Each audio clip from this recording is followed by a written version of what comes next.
Здравствуйте, мои дорогие друзья, гости и подписчики канала. В этом видео я вам покажу, как приготовить кисель из практически любой свежей или замороженной ягоды. Для приготовления киселя подойдет ежевика, малина, земляника, любая смородина, крыжовник, жимолость, ирга, актинидия и другие ягоды без крупных косточек. Кисель не только вкусный, но еще и полезный напиток. Кисель полезен для желудка, является натуральным пребиотиком, быстро насыщает организм питательными веществами, богат витаминами и антиоксидантами.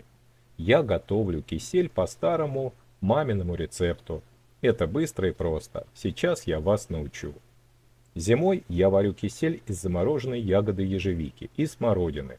Точно так же он готовится из свежей ягоды летом.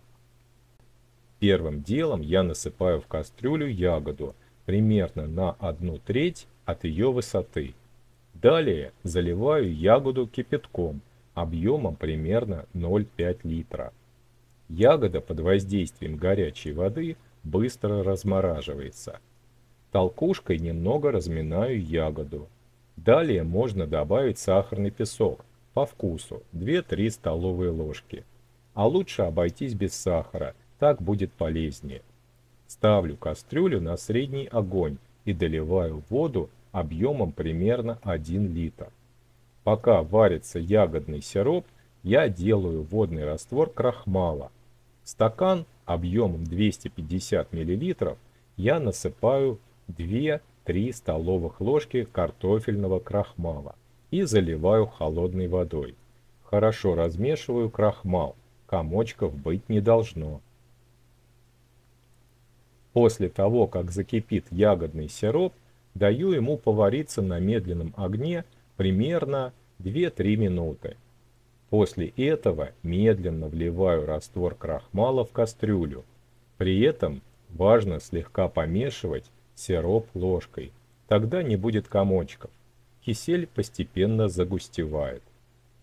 Даю киселю повариться на медленном огне еще 2-3 минуты и накрываю кастрюлю крышкой. Выключаю огонь и даю киселю постоять и остынуть примерно 10-15 минут. После этого кисель можно разливать по стаканам и подавать на стол. Кисель можно употреблять как в горячем, так и в охлажденном виде. Это зависит от времени года. Летом кисель охладит, а зимой согреет. Всем большое спасибо за просмотр. Приятного аппетита!